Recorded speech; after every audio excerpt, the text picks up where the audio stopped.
Welcome to Talking Business. It's produced in Melbourne, Australia. The podcast is available on the Acast app, the Apple Podcast Store, or wherever you go to get your podcasts. Or you can get it at the Business Acumen website at www.businessacumen.biz. I am Leon Gettler. My job is to review and monitor the week's news in business, finance and economics. I bring it all to you every week. This is episode number 9 in our series for 2022, and today's date is Friday, April the 1st. First, I'll be talking to Andy Tiss, head of Anaplan ANZ. Anaplan is a leading software company used by leading ANZ enterprises across CPG, retail, finance and healthcare to help these companies better plan for the future. And I'll be talking to RMIT economist Sinclair Davidson about the Morrison government's budget. But now let's talk to Andy Tiss. Now, Andy, tell us about the work of Anaplan. So Anaplan is a cloud-based platform that helps organizations transform and how they see, plan, and run their business. So been around for over 10 years and most recently in Australia for about 5. I mean, it would be particularly acute now with workforce shortages and the supply chain issues. Absolutely. I think planning is technically kind of seen as a finance function, right? But as finance becomes more and more involved in the operational planning of the business, and especially during the COVID times that we're seeing now, supply chain issues, massive problems for organizations around the globe and in Australia, as well as getting the right talent into the organization and future-proofing the way that businesses are going to run. So, and you know, Australia, right, typically relies on overseas workers and various people moving interstate. A lot of pressure now on organizations to make sure they maximize their talent and human capital, really. That's quite extraordinary. Now, I mean, because the borders here aren't going to reopen for some time. So that's going to be quite acute. Correct. I think the interesting thing too is, right, so, I mean, if you even look back to this last tax year, ASIC gave organizations an extra month and a half or whatever because there was a shortage of auditors to do the taxes. So those auditors can then move ship for more money and very quickly because there's such a shortage of those skills. So that applies in every industry that we're seeing across Australia, whether it's sales, HR, supply chain. There's a shortage of the right skills to move the businesses forward. And it's a big problem because oftentimes an organization's workforce is their best asset, but it's also their biggest cost. And oftentimes it gets the least amount of love. So it's an extremely interesting time here in Australia because those borders are closed. And it will put a lot of pressure on organizations, especially from a costing perspective. I would imagine too that, I mean, I was reading this morning in the Financial Times, UPS was saying that the systems supply chain issues have been exacerbated because of the battered airline industry, sharp swings in consumer demand, and the pressures on global shipping. And they're actually predicting that the airline industry won't swing back until 2025. So we're talking here perhaps permanent problems or long-term problems at least. Absolutely. And I think, you know, the thing you mentioned there, right, around demand planning. So organizations, I mean, from a supply chain perspective, it's so important to understand where that demand is so they can, you know, minimize the stock and make sure they get the best customer experience so that those stocks are in store or online when the customer needs them. So the fact that, you know, shipping containers are in short supply, so that's another big pressure on the supply chain, as well as the airlines. It makes it virtually impossible for retailers and services business alike to actually look to predict the future. And that's where, you know, rapid scenario planning, demand planning to be able to flex with the times is really going to help organizations. That's where a platform like Anaplan really helps to play and streamline that whole process. Well, the Australian Competition and Consumer Commission has actually started an inquiry into the sharp rise in container costs because of this issue. Exactly. Well, I mean, you think about if you're a logistics provider, right, and you're working on relatively small margins, for a costing to go up like that, it makes it almost unprofitable to be able to run your business. So I think it's an interesting inquiry for sure. So I mean, so the issue is this. I mean, how does a business plan for that? I mean, what systems is your software putting into place to take that into account and to plan effectively? Yeah, so I think if you take a little bit of a step back, organizations have been planning for a very long time, right? Some doing it better than others, right? And organizations typically plan in silos, right? So there's a sales function, there's a marketing function, there's a finance function, IT, HR, et cetera, right? Supply chain. And what they do really well historically is they record data. So they've got a CRM system, an ERP system. Okay? And then on the other end of the spectrum, they report on it, which is they've got BI tools that can actually put in the nice graphs and make sure that the data all makes sense. What problem we're solving here and helping organizations is what we call the messy middle, right? So between where the source system lies And the reporting system lies is a convoluted web of spreadsheets, point solutions, PowerPoints, multiple lines of rework. And where you can bring in a platform like Anaplan, it will connect those source systems to the BI tools and allow you to basically use it as a crystal ball to look forward to predict the multiple scenarios that you might need to in the ever-changing environment. Okay, so what industries would this apply more to? Well, really any industry, right? So that's the beautiful thing of this platform. Like I said, now we work across financial services, so services lines of business, telcos, mining, engineering, construction, retail. So any organization, it's a very kind of horizontal and verticalized type of platform. So I think the big problems we're really solving that we're seeing at the moment do tend to be around the supply chain and the workforce planning optimization here in Australia. But obviously, finance and other types of use cases are quite popular. But yes, it's quite an interesting time for us being a cloud-based platform. I think the only thing I'd say there is the ability to collaborate in real time is absolutely critical, right? So this data has got to be fast, it's got to be agile, it's got to be quick, and then it has to have the ability to connect these other systems so that you can make use of that data, make smarter decisions faster, ultimately. That means you would have to be talking across the whole organization. It depends. I think oftentimes conversations do start in finance because it seems that planning in all aspects of it seem to start kind of an end in finance. But what it is about getting organizations to understand that by connecting these different silos, they're going to be much faster, more agile, and ultimately have a competitive advantage out there in the marketplace by leveraging this data that's technically stored in various different components of an enterprise. But that also suggests, doesn't it, that you're going to have to get these different parts of the organization talking to each other. And as you say, they're all working in silos. And that's quite an issue, isn't it? Organizations are realizing now that they, more than ever, that they can't kind of do what they've always done to continue to accelerate their growth and their customer satisfaction, right? So I think, yes, there's challenges across every organization around silos, but a platform like ours can actually help to connect that and bring people together as opposed to continue to operate in those silos. So that's the opportunity that we see, especially for enterprises in Australia, but across the globe. So there's a real opportunity to actually change the operations of organizations at a really holistic level. Yeah, well, if you think about it, it's a transformational type of technology, right? It can be as simple as just going in and doing finance, FP&A types of work with a customer, or it can be as transformational as end-to-end supply chain, demand planning, trade, and promotions. And so recently, we've just done a piece of work with one of the biggest wine producers here in Australia, right? For just that, it's a transformational piece of work, end-to-end trade promotion, supply chain, demand planning, as well as finance. So we've helped them to see that, by connecting these different sources of data across, 30 different countries with, 14,000 staff, we're able to accelerate that planning process so that they can hit their demand plan as well. So it is a powerful tool. Right, and totally transformational. Yeah, that's the idea is how do we help organizations take it to that next level? And by helping them connect all the systems, the variables at speed, real time, and accurately, they're able to make better decisions much faster. Well, I would imagine with all the issues with shipping and borders and airlines, you've got your work fairly cut out for the next few years. We do. Yes, absolutely. It's been an absolute crazy time for us, as you can imagine, right? So not only the fact that, with people now working from home, right? So, the days of having to go in and everybody sits around a desk and looks through a spreadsheet, you can't really do that now. So the ability to kind of collaborate real time across multiple geographies, even in Australia, right? Between, Sydney and Melbourne or, New South Wales, Victoria, it's a really important thing to be able to access that level of data. And that's where a cloud-based platform really comes into play. Otherwise, you're going to be emailing multiple spreadsheets around, and it's not a very efficient process as those sit in people's inboxes. Right, and the cloud would be the ideal space to do it, wouldn't it? Absolutely. And as you know, Leon, I think the acceleration to cloud, especially in Australia, has really picked up. And the pandemic has seen that globally between the different cloud technologies. I think the other interesting thing you did mention there was just around operating models, right?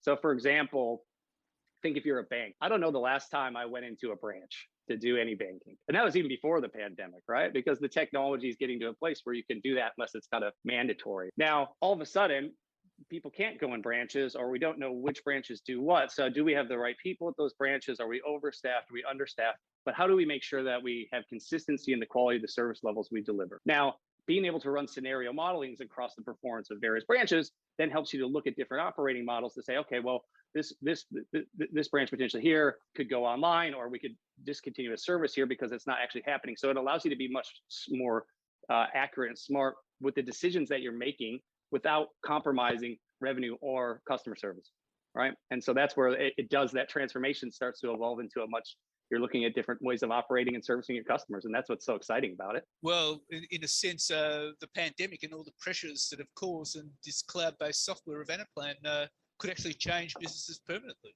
Absolutely. That's what we're hoping for. Well, Andy, it's been terrific talking to you. Thank you very much for your time. Thank you very much for your time, Lee. I really appreciate it. And now let's talk to RMIT economist Sinclair Davidson. Well, Sinclair, what's your assessment of the budget last night? I actually thought it was a very good budget. It was an interesting budget. I was kind of expecting a sort of very generous giveaway to everybody in sight kind of thing.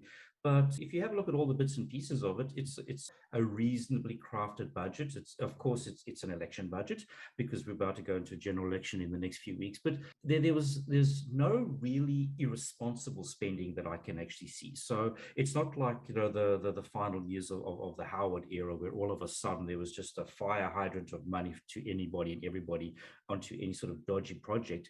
There's nothing in that budget that I was looking at that I would think, gee, we could take that out, or this is too much. Well, with one exception, Australian politicians have an obsession with superfast rail. So the superfast rail projects, I would say, look, that's probably a bit dodgy. But apart from that, there was nothing that I saw in that budget that I would say, let's take that bit out, or this bit out, or we can do without that. So it's so much better than I was actually anticipating. So on balance, Josh Frydenberg, I think, gives good budgets, and that was a good budget.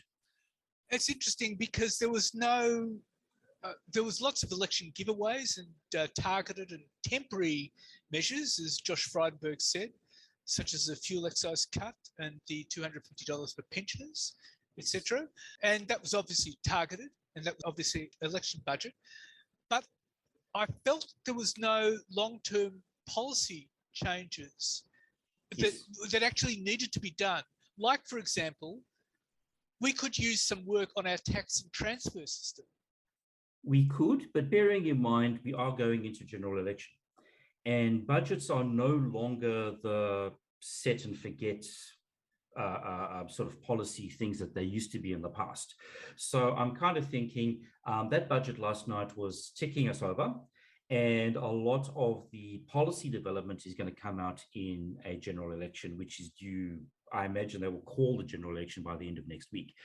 So we are just about to go into an extended budget process, if you like. But even there, I just kind of thought the $240 to a giveaway to pensioners and veterans and what have you, that's not unreasonable. The petrol excise reduction, temporary, which I suspect is going to be more than temporary, but the 22 cents petrol excise has been widely criticized. I'm actually a fan of it. I actually think this was a good thing to have done because the price of fuel at the moment is rocketed through the ceiling, more or less because of sanctions being imposed upon Russia following the Ukrainian war.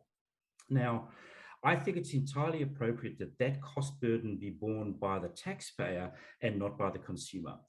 In actual fact, bearing in mind, we are coming out of a massive negative shock to the economy. To have that whammy of increased fuel prices is actually going to dampen the economic recovery. So I actually think reducing the fuel excise is a good idea. I think there definitely will not be a temporary measure. I suspect the fuel excise will be reduced by 22 cents for more than 6 months, because there is no way any government is going to be promising people the price of petrol is going to go up by 22 cents in 6 months' time. So I suspect that fuel excise reduction will be in place for a while, and I think it'll be eased back into place. If we think back to when John Howard froze the petrol excise in, I think it was 2001, whenever it was, it took over 10 years for that to become unfrozen. So I suspect that fuel excise reduction will be in place for a long, long time. The other thing is, if you trawl through the budget papers, revenue from fuel excise is not declining. The rate of increase has reduced, but in actual fact, the government will continue to collect a lot of revenue from fuel excise, just not as much as they plan. A couple of things that sort of do fall out of the budget numbers, as opposed to the story that's going on, is that total revenue to the government next year is expected to fall by just under $9 billion. That's actually quite rare when revenue falls to government. So for all the story that we're hearing about the economy is roaring back and what have you, revenue to government is falling, and it is not due to the fuel excise. Most payments are falling by just under $11 billion, which more or less gives us an improvement in the budget position of just over or just under $2 billion. Now, I'm kind of thinking, if the economy is roaring back, the government is withdrawing all the temporary COVID payments that it was given and support and what have you, to have a budget improvement that goes from minus $79 billion to minus $77 billion isn't as big an improvement as I would have liked. And government revenue is falling. A lot of that falling government revenue is being driven by an expected fall in company tax receipts. Now, again, if the economy is roaring back, why is company tax revenue expected to fall? On the other hand, we can actually say the government is not very good, or the Treasury is not very good at forecasting company tax revenue. They've kind of got it wrong, horribly wrong in the past. And if they've got it horribly wrong again, there could actually be additional revenue coming in that government hasn't forecast. What also worries me is obviously gross debt and net debt are rising. And of course, they are going to continue to rise while we have deficits. But I did some back of the envelope calculations. Net debt is rising faster than is gross debt, which says to me that the offsetting assets which the government has, which the difference between the gross and the net, are deteriorating in quality. They're becoming impaired. That worries me too. So the story that the economy is really roaring back and government's getting lots of revenue and what have you is not actually supported by the numbers in the actual budget. So I think we have to think about that. We also have to think about inflation is expected to rise, which of course tells us interest rates are going to be rising. We know this. Interest rates have been at an unusually low level for a long period of time anyway. So we have to think about that as well. The long-term challenge for the economy, which you mentioned, which I suspect should be coming out in the election talk, is what are we doing about long-term productivity? And I don't believe that we can fix long-term productivity through government's taxing and spending. I actually think that we need to start looking at reducing the tax burden on entrepreneurship. We need to start thinking about reducing the red tape burden. We need to start thinking about reducing the green tape burden. And unfortunately, at the moment, we have none of that discussion going on. I can't see that anybody's going to do that. In terms of inflation, they're saying inflation will peak at 4.25% and it'll settle at 3%. I'm wondering whether that's right, or whether that's just an optimistic projection, because inflation seems to be heading the other way overseas. And so you've got that issue. And there's talk of it rising up to 5% now from economists. Yes. And as well as that, the projection of wage growth kicking back when unemployment falls to 3.75%, I couldn't see any numbers, any data supporting that. It just seemed to be an optimistic projection. What's your view about that? A lot of those numbers that they put into the budget papers are always wishful thinking. A number that is not wishful thinking in that is inflation. So we need to unpack inflation for a little bit. So there's two things going on. One, prices have gone up around the world because there have been supply shortages. That is not inflation per se. That is a change in relative prices. Things have become more valuable because there's less of it. But we're also seeing a massive debt-fueled recovery. Governments have been printing money and borrowing the money that they've printed back again. That is causing a devaluation, the quality of our money. I'm still not sure how much of the price increases that we're seeing are changes in relative prices and how much is a genuine inflation problem. I am optimistic that I think a lot of it is going to be just a change in relative prices and that inflation isn't going to be as big a problem as we think.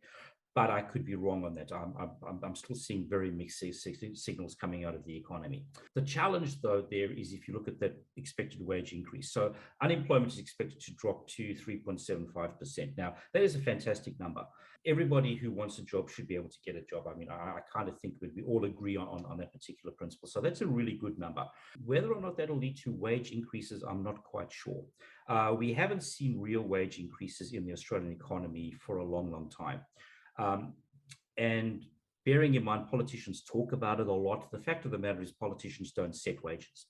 Unless you are in a job earning minimum wage or you were working on Saturday and a Sunday, and there's penalty rates, more or less wages are set by market prices. So there's not much governments can do about that. There's also not much governments can do about prices per se, unless they are prepared to enhance the productive capacity of the economy. Neither side of politics have been too keen to go down that path for a while because too many people think increasing the productive side of the economy either means destroying wages and conditions, which is a great scare campaign, or if we think back to the 2016 election with Malcolm Turnbull, where he was talking about increasing productivity, everybody thought, oh, a computer's going to take my job and I'm going to become unemployed. So politicians are kind of loath to go down that particular path. But we do need to think about enhancing the productive capacity of the economy. And Senator Bragg had some good ideas around crypto there. But generally speaking, I think there's a lack of imagination in the space. The final worrying part about the budget is that we're looking at least a decade and a half of deficits. And that is going to contribute massively to debt because we're just going to have to keep borrowing. And I think that's going to be an issue for whoever wins the election. Yes, that is correct. Unfortunately, after the coalition came to office in 2013, they were unwilling to take any of the major serious decisions that it took to pay down the debt that after the GFC. Now, we can argue whether or not there was good debt or bad debt or whatever. The fact of the matter is that it was the bipartisan consensus, both Swan and then Hockey and then whoever came after Hockey as his treasurer, they all took the view that we were going to grow out of the debt. We weren't ever going to cut spending in any serious manner. And I kind of think that mindset has taken hold in Canberra. And again, they're going to go through we're going to grow out of the debt and pay it down over time. Now, that means that our great-grandchildren will be paying down our debt and we will be telling them some sort of story about how grateful they should be that we've given them a wonderful world. And indeed, we're hearing the same line coming from Labor. Yes, this is definitely bipartisan policy.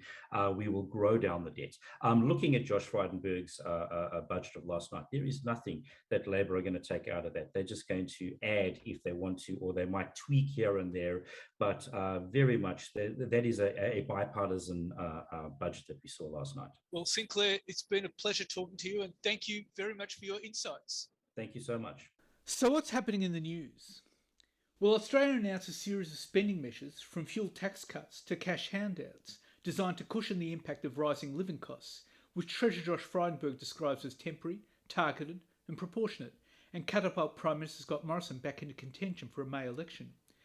At the same time, Tuesday's budget showed the deficit narrowing to $78 billion in fiscal 2023, or 3.4% of GDP, and $43.1 billion, or 1.6% of GDP, by 2026.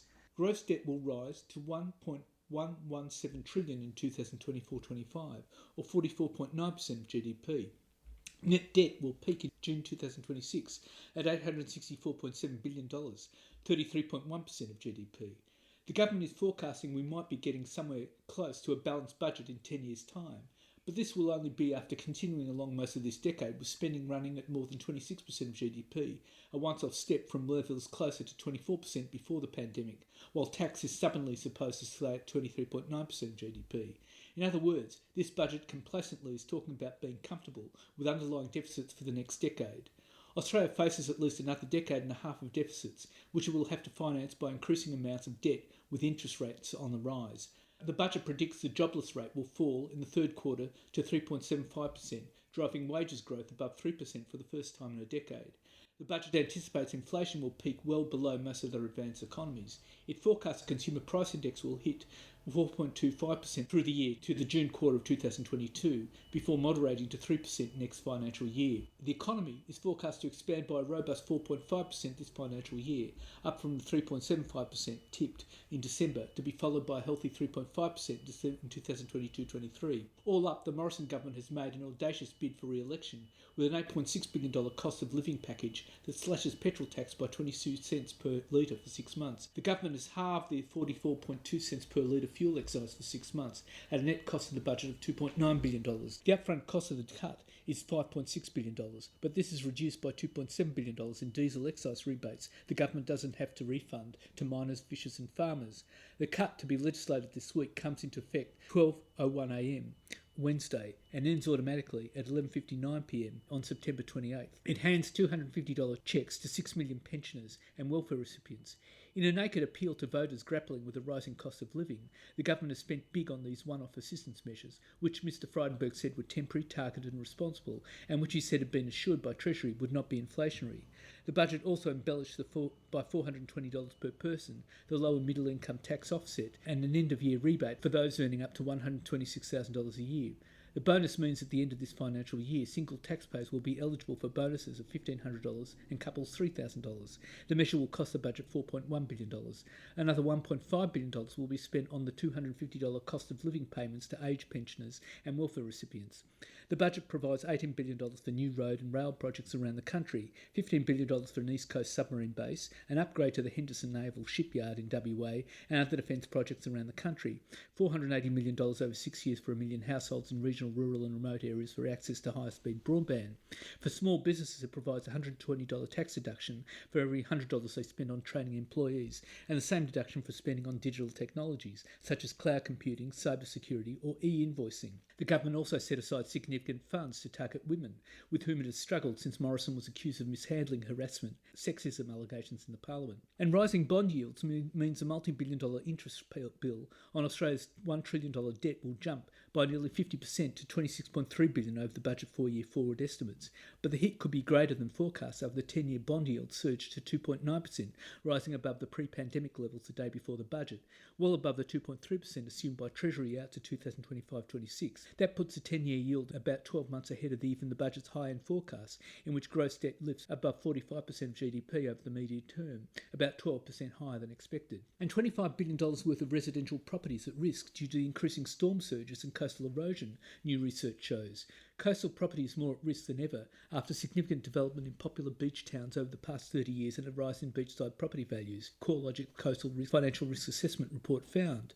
Increasing coastal risk is pushing up insurance premiums and could affect property values, the group said, highlighting the recent floods in New South Wales and Queensland as an example of the devastation that extreme weather events can wreak on people and property.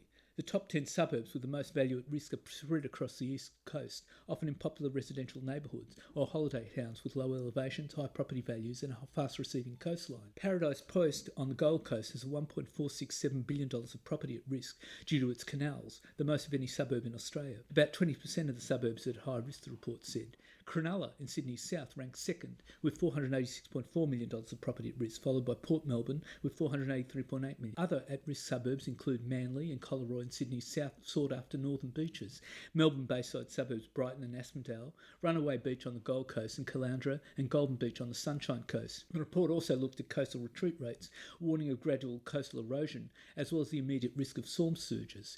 In East Mackay in Queensland, the coastline is retreating at an average rate of 7.72 metres a year, the report found. Victoria's Queenscliff and Portland are retreating at more than 5 metres each year, while on the New South Wales south coast, North Bateman's Bay is retreating at more than 3 metres a year. And inflation expectations continued to surge, according to the latest ANZ-Roy Morgan survey. Inflation expectations rose 0.4 percentage points to 6.4% last week, the highest weekly reading since June 2012.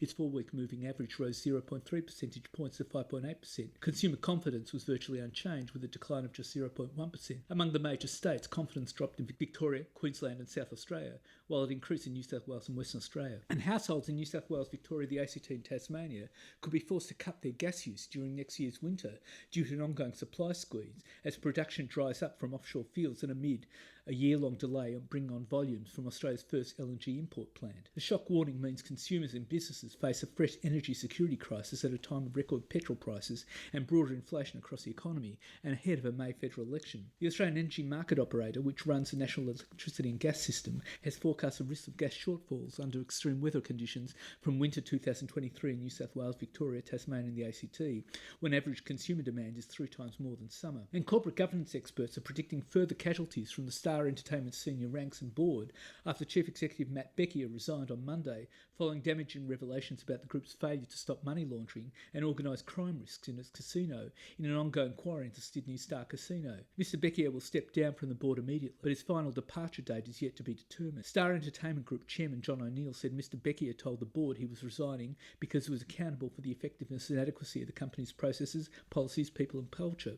Last week, the public inquiry heard that it was widely known by those at senior levels of the casino that cash transactions were occurring in a junket room, which was prohibited because of the risk of money laundering. Star employers have already admitted misleading the National Australian Bank when it inquired on behalf of China Union Pay for reassurances that cards were not being used for gambling. The inquiry last week heard that a high roller spent $11 million on a China Union Pay debit card in one day at the Star. Property developer Philip Dongfang Lee told the inquiry he would spend millions in a day at the casino. The inquiry had previously heard that cards issued by the China Union Bank were only allowed to be used for non-gambling expenses under an agreement with the bank. The inquiry by the Independent Liquor and Gaming Authority is looking into the Star Entertainment Group's suitability to run its casinos at Pyrmont. And take-up of buy now, pay later products is moving beyond the young consumers who were early adopters to include older groups, according to new research. RFI Global has released a report, The Global State of BNPL, which shows the BNPL customer demographic is expanding and consumers are preparing to use BNPL for a wider range of purchases. Close to a third of BNPL users in Australia and the UK said they would use it to pay for everyday expenses, and a significant number in both countries said they would use it to pay for higher valued purchases, including electronics, furniture and travel. Currently, online clothing purchases are the main purchase using BNPL in Australia, the UK and the US. RFI said that based on consumer responses, growth areas would be in travel, home improvements and medical expenses. RFI found that 40% of Australian consumers had used the BNPL service at least once, and 30% in the US and the UK have used it. In Hong Kong and Singapore, usage levels are 37% and 24% respectively. No interest is a leading reason for using BNPL. Another important factor encouraging take-up is convenience. Older consumers are more likely to say the reason they use it is because a no-interest offer gives them a lower cost replacement for their credit cards. RFI found there are still barriers to consumer acceptance. Close to half the consumers surveyed in Australia see it as a form of debt and want to avoid debt. Another concern is a lack of trust in BNPL providers. RFI said the trust issue prevents an opportunity for banks, which enjoy a higher level of trust with consumers, to offer their own BNPL products or partner with BNPL companies. RFI said that for BNPL to have greater penetration in the in-store market, providers will have to do more work to provide a quick and easy checkout experience, such as offering virtual cards in mobile wallets. On the merchant side, BNPL providers could win greater acceptance by cutting fees, which are seen by many merchants as high. And Australia ranks number 1 in Asia Pacific for most ransomware attacks and 7th globally, according to new research, which reveals that 37% of all attacks on Australian organisations targeted the commercial and professional services sector. The research released from Unit 42 by global cybersecurity leader Palo Alto Networks also found that ransomware payments hit new records in 2021 as cybercriminals increasingly turned to dark web leak sites where they pressured victims to pay up, threatening to release sensitive data. In Australia, the research also found that 2021 saw a 642% increase in dark web leaks on the prior year, and 38% of all attacks targeted organisations in New South Wales, ACT, the least targeted geography. The average ransom demand in the cases worked by Palo Alto Networks Unit 42 security consultants rose 144% in 2021 to US $2.2 million. The average payment climbed 78% to US $541,010, according to the 2022 Unit 42 ransomware threat report. And insurance coverage for businesses hit by cybersecurity breach is becoming more expensive and harder to find, senior industry figures have warned. Businesses take out cyber cover coverage to cover the costs of a hack or cyber attack, including identifying the cost and recovering from the intrusion. Insurers writing cover for cyber attacks face an expanding market that is expected to double or triple from current levels of US $5 billion in premiums each year, coupled with the rapidly escalating costs of each attack. Marsh, a key insurance broker for some of Australia's largest businesses, warns the Russia-Ukraine conflict could spill over into cyber attacks in other countries. This in turn could see insurers push further to wind back coverage in the event of an attack, with Marsh warning it could constitute an act of war, triggering an exclusion that would bar a cyber insurance customer from making a claim. Marsh Head of Security Kelly Butler said many businesses would see policy updates in the coming weeks that excluded cyber attacks from state act. And the ASX is expected to delay the starting date of its $250 million CHESS clearing and settlement replacement for a fourth time after an urgent meeting in New York with its business partner and key technology supplier, Digital Asset Holdings. ASX Chairman Damien Roche, departing Chief Executive Dominic Stevens, and the executive in charge of CHESS replacement, Tim Hogben, flew to New York at short notice last week for the meeting with DAH. The three men returned to Australia late last week and are now believed to be preparing a delay in the April 2023 go-live start date. It was not clear at the weekend whether the project would be delayed for 6 months or 12 months. Another delay in the project's starting date would be a significant blow to the world's most high-profile, most costly and longest-running blockchain project. And Blackstone has received confirmation from the Foreign Investment Review Board that the Commonwealth Bank has no objection to its proposed acquisition of Crown. The implementation of the scheme remains subject to a number of other conditions, including approval from gaming, regulatory authorities, Crown shareholder approval and court approval. And that's it for this week. And next week I'll be talking to leading Australian employment and industrial law barrister Ian Neal, SC, examining the seismic changes that have shaped the employment landscape and relationship between employers and employees during the COVID-19 pandemic, when and how employers can require employees to return to work, and employment law issues arising with more people working from home, including occupational health and safety, both physical and mental. And I'll be talking to Rabobank economist Michael Every about the impact of the Russian invasion of Ukraine on the global economy. In the meantime, you can catch me on Facebook, Twitter, Instagram and LinkedIn. And if you want, leave a comment. Wishing you all a safe and